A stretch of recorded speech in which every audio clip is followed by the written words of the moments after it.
5 erros, eles podem ser cometidos e a gente precisa prestar atenção. Primeiro erro é preço muito baixo, cobrar preço muito baixo. Eu não estou dizendo que o psicólogo que cobra um preço muito baixo, ele não é bom, não é isso. Mas, normalmente, a percepção de valor dessa pessoa acaba sendo prejudicada. Então, você precisa tomar cuidado. Se você cobrar preço muito abaixo do mercado, sua percepção de valor pode ficar prejudicada aos olhos do paciente. Então, presta atenção nisso. É importante a gente cobrar as sessões não realizadas, né? A gente faz aí um contrato psicoterapêutico, normalmente na primeira consulta. A gente fala sobre cobrança de sessão não realizada, a gente fala de falta, fala de cancelamento. De verdade, eu sou uma pessoa extremamente flexível nesse processo. Se a pessoa me avisa dentro de um tempo que eu consigo desmarcar na clínica, eu realmente não faço a cobrança da pessoa em relação a tudo isso.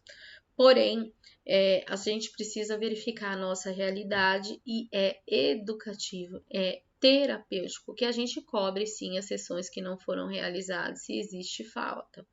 A pessoa faltou e não avisou, tem que cobrar, gente. É muito importante cobrar. E não é só cobrar para você reconhecer o tempo que você ficou lá esperando a pessoa. Não é só por isso.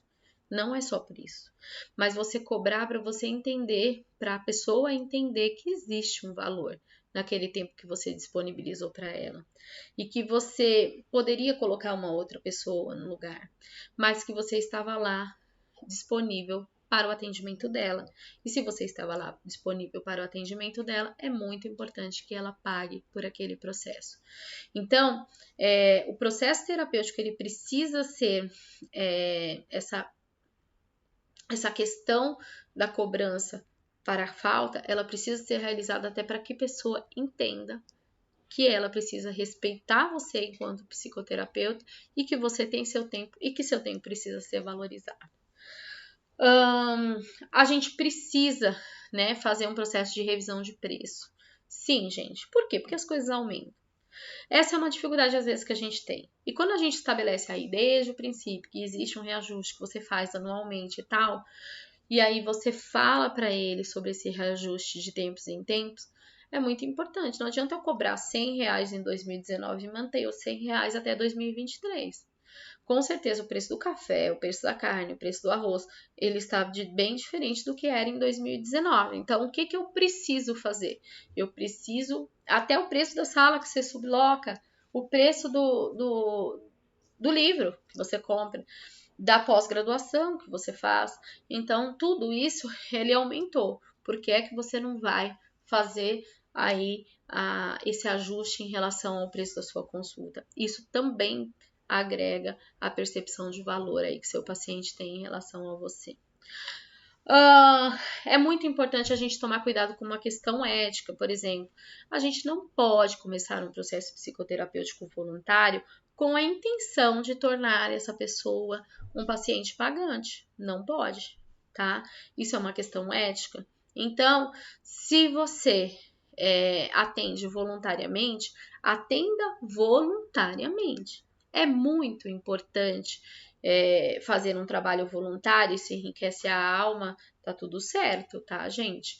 Agora, a gente precisa estabelecer vínculos profissionais adequados com o nosso paciente, o nosso cliente. Então, a gente precisa fazer o quê? Cobranças adequadas de acordo com aquilo que a gente faz. Eu não posso começar a atender voluntariamente, divulgar, né? Também não posso fazer isso. Divulgar que meu trabalho é gratuito, a pessoa vem, depois eu começo a cobrar um valor específico. Não. Eu preciso ter um processo com começo, meio e fim de atendimento gratuito, e esse começo, meio e fim precisam permanecer gratuitos. Então, é importante a gente respeitar questões éticas. E por falar em ética, o CRP, no ano passado, ele fez uma resolução bem bacana, onde ele fala da importância aí de você não associar o tempo de atendimento ao preço, tá? Não vincular o tempo de atendimento ao preço. O que é isso, gente? Depois de muito discutir aí com um grupo de psicólogos, é sempre bom você se juntar e fazer alguma discussão aí com um grupo de psicólogos, que isso ajuda bastante aí para que a gente evolua aí nos nossos atendimentos clínicos. Então, façam isso, tá, gente? E aí a gente entendeu que a ideia do CRP na ocasião foi o ano passado, gente. Se eu não me engano, foi em junho. Ele saiu com a resolução assim: eu não posso cobrar por se você fizer o atendimento de 30 minutos, o valor vai ser X. Se você fizer um atendimento de 40 minutos, vai ser Y. Então, eu não posso fazer essa associação de preço à questão do tempo de atendimento. Um parênteses, tá? Eu acho, particularmente, eu fiz uma sessão, uma determinada ocasião aí, de um atendimento clínico por 30 minutos. Cara, na minha humilde opinião, quem sou eu, né, para falar, eu acho que um atendimento de 30 minutos é muito rápido, né? Eu acho que é bem difícil de você conseguir aí atingir algum resultado assertivo. Mas isso é só minha opinião. Tô tirando aqui meu crachá de psicólogo e falando, mas tá tudo bem, não existe nada de errado em fazer atendimento aí de 30 minutos. É muito comum você ver isso em atendimentos relacionados mais ligados a convênio, né? A gente precisa tentar racionalizar mesmo o processo, entendendo essa questão relacionada a custo, valor e preço, entender todas as questões de ética que estão envolvidas, entender que de repente a gente cobrar preços muito baixos vai fazer com que o nosso trabalho seja desvalorizado, a gente entender que a pessoa precisa entender o nosso valor e o nosso tempo. Então, quando a gente cobra por uma sessão que não foi realizada, ela tende a valorizar um pouco mais o nosso tempo e o nosso trabalho.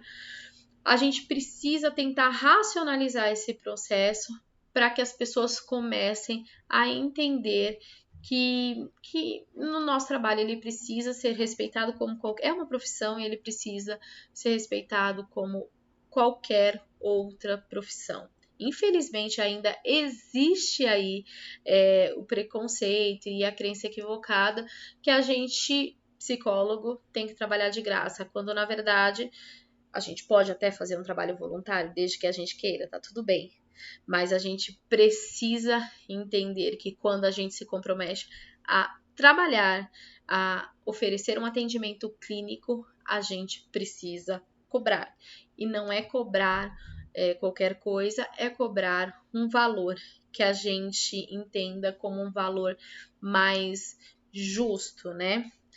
Mas que preço que eu cobro para o processo psicoterapêutico, Iris? Você está falando tudo isso, o que eu posso, como que eu posso definir um preço para o meu processo psicoterapêutico? O que eu preciso fazer para que eu cobre o preço mais adequado? Qual o valor que você acha que eu tenho que cobrar? Eu vou falar 4 passos, eu acho que isso é muito individual, vai variar de pessoa para pessoa, vai variar de realidade para realidade, situação para situação. Por exemplo, eu acredito, e aí me corrijam se eu estiver falando uma grande bobagem, mas eu acredito que o valor de São Paulo deve ser diferente do valor de Brasília, por exemplo. Acho que Brasília deve cobrar um pouco mais. Eu acredito que o valor de São Paulo deve ser diferente do valor, sei lá, de uma cidade muito pequena, né? Onde existe um público muito menor para tudo isso. Então, tudo isso eu acredito que deve ser levado em consideração. Você deve olhar o caso em particular e para você conseguir estabelecer o seu preço. Mas eu vou te dar 4 passos que eu acredito que vai te ajudar nesse processo, tá? O primeiro deles é reconhecer a importância do seu trabalho. Então, começar a colocar na sua cabeça que você fez uma faculdade de 5 anos, provavelmente fez uma especialização, fez algum curso online, está investindo aí no seu aprendizado, compra livro, estuda bastante, desperdiça muito tempo, desperdiça não, né, gente? mas assim, agrega muito tempo para a aquisição de conhecimento e tudo isso é muito importante para o seu atendimento clínico, sim, mas tudo isso também eleva o seu valor. Então, reconhecer a importância do seu trabalho é muito importante. Muitas vezes, o seu trabalho faz com que o seu paciente evolua. Muitas vezes, se ele entra num processo de autodesenvolvimento com você, ele vai ganhar mais. Você vai ajudá-lo a ganhar mais. Você vai ajudá-lo a ser promovido. Você vai ajudar a focar na carreira dele.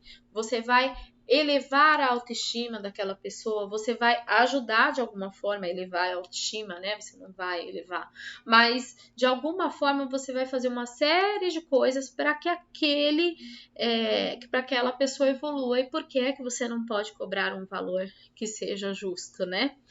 Feito isso, reconhecendo a importância do seu trabalho, eu acho que é muito importante que você consiga aí fazer uma gestão financeira sistematizada e consistente.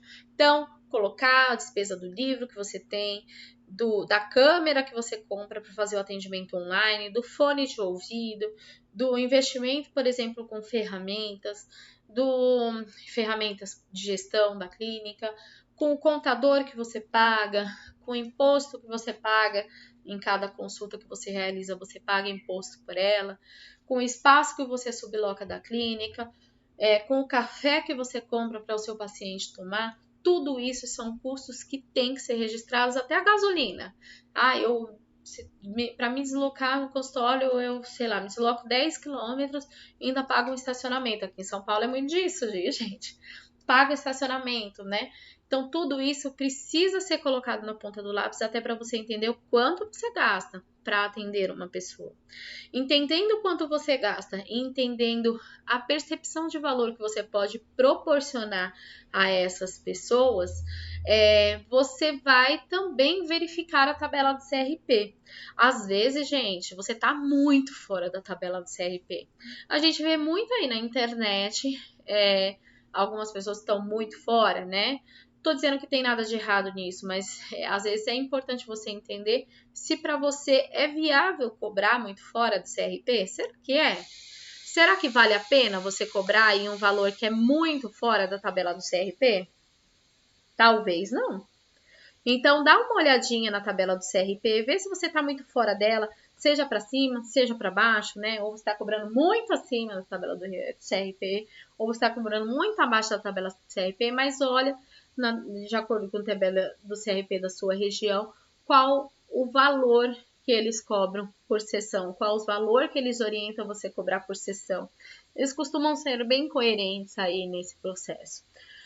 E acima de tudo, a gente usar o bom senso, né? Você sabe que bom senso é bom a gente usar e é bom a gente abusar.